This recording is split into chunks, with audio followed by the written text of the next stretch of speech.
dottore sindaco di Santa Maria di Sala, Riccardo Szumski. Santa Lucia di Piave. Santa Lucia di Piave. Effettivamente stavo pensando a quello che diceva il Presidente Ciammetti, la cultura, però effettivamente oggi i fast food purtroppo hanno ucciso la cultura dell'alimentazione, perché poi comunque non ci dimentichiamo che le ricette, appunto prima Andrea se parlava, sto 2 ore davanti alla nonna, erano momenti di aggregazione familiare, quindi si cucinava tutti assieme, le famiglie si univano, si condividevano i progetti, le idee, e oggi invece non c'è più tempo. Questa cosa ovviamente uccide anche la cultura identitaria veneta. Purtroppo sì. Cucinare bene, cucinare alla veneta, i piatti tradizionali soprattutto, presuppone ore di preparazione, deriva anche dalla capacità di utilizzare quello che c'era sul territorio, quindi prodotti tradizionali, anche tra virgolette, senza buttare via niente, come è buona norma, soprattutto in campagna.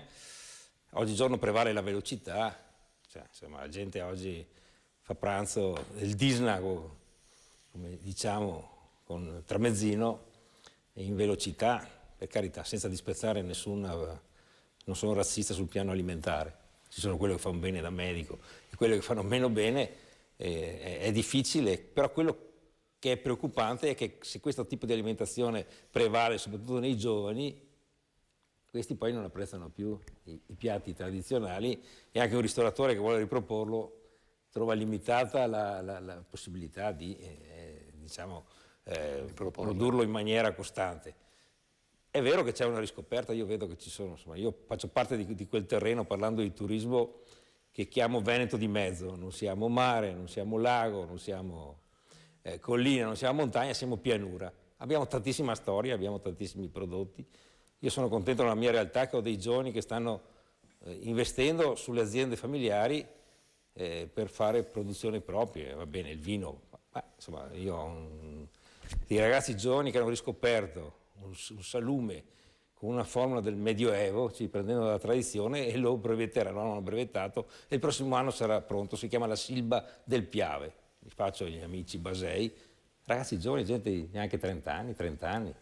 Cioè, e questo è il futuro, cioè aiutarli. Noi come istituzioni facciamo, come ha detto, quello che possiamo, ma li sosteniamo e cerchiamo di far arrivare la gente, far conoscere. Ecco perché in un sistema di diffusione territoriale del turismo noi da soli faremo, parlo ovviamente di tutte le zone di pianura, difficoltà a intercettare chi va al mare o a Venezia.